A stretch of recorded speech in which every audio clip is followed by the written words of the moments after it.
So I wanted to put this out. Thank you for paying attention to my channel and subscribing. I really appreciate it. But I'm going to put this one out because it's a sub video. I'm going to release the larger, Try Hack Me walkthrough later. But, for now, I just kind of thought this was prevalent and important. One of the things the threat actors are doing is setting up these pseudo pages, and they're all automated.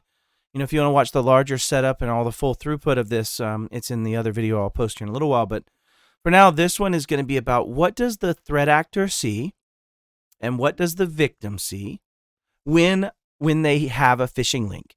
So I've done a lot of things to make this easy to deliver and a lot of the things to make this very, functional, but ultimately this is the same mechanism. What you're looking at here is absolutely live internet facing things. This was a test that I did with a domain. I've since rotated the passwords and credentials and also the IP addresses or DHCP. So while there could be a little bit of risk of somebody treating me pretty poorly from this, it's got very limited impact in a lab environment. So ultimately, do what you will, but this is going to be a live demo. Shouldn't take but just a minute, and I'm going to kick right to it now. But this is what happens when you get phished and you go about your day and you have no clue. And MFA helps with this because what would really happen is on the back end, after they got this credential, they would not be able to go on without the MFA because they're not harvesting a token here. This is just credential harvesting. So if you're one of those 99% of Americans that does not have MFA set up on their primary identity, this is for you. And this is an easy one. I set this up in about 6 minutes and was able to do this in a way that's very meaningful, and what you'll see is very powerful. I didn't even take the time to denature the passwords. I've simply changed them. So here we go. So I kind of want to show off what's happening if you're the victim and the threat actor right now. We've received this message from HD Moore. It's an account that I set up from Elite Iconic Hacker that we put in earlier. And it says, "Hey, Matt, please believe this really crappy attempt at covering phishing." And then it has the bit.ly link we generated earlier. So, and then it also signs it sincerely, not a threat actor, so that everybody will believe that. So I, as the victim, am tricked into clicking this. If I was really the threat actor, I'd spend a lot more time kind of like crafting this and hiding it, right? But we're going to go ahead and now click on it as the victim. Wait for Cloudflare. We will go ahead and type in. We've been tricked into this, right? We have a valid SSL cert in the top left. We've been tricked into it. And we're going to sign in with our email address. We're going to put in our real password, right? Because we're hoping it'll grab that on the back end. And we're going to have signed in. Like, here we are. We're in. We don't know anything happened. That's it. We have no clue. But if we switch to the threat actor's view, we have everything. Right?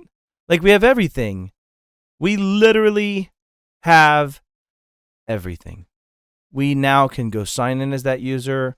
We now can move forward.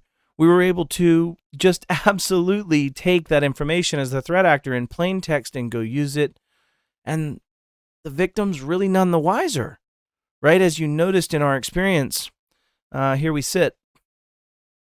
We haven't changed. We are now just able to use Microsoft, and there's nothing else. The threat actor's gone. There is no antivirus to set off. There's nothing. We simply went to a web page, put in credentials as we were tricked to, and then we're drafted on to our already existing session with Microsoft. So we really just think, hey, I just signed in. I'm good. That's it. But in reality, we actually have just been pwned. So I'll go back onto the Try Hack Me aspect, and I'm going to release this kind of as a separate clip. But the point is, I just wanted to illustrate what the threat actor sees and what the victim sees.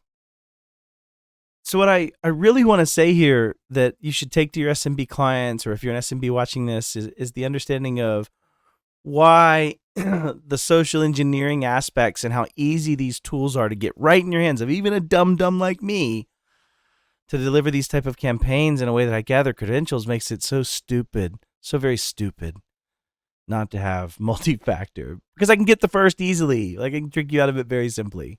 And I've got to go through layers to get through your spam filters, and I've got to do things, but ultimately people click things and don't think, especially if there's no like flags, right? The flags are not there. The Microsoft, it was valid. It looked pretty. It looked like everything. The site that I spun up wasn't there long enough for people to start making it a bad site. I spun it up through a site hosting service that brings that back to me in a way that I didn't have to NAT or expose myself. And so ultimately, like as an attacker, this is really easy. It's not about fear, it's about reality. And if you don't have multi-factor, you're crazy. Thanks so much. Please click subscribe.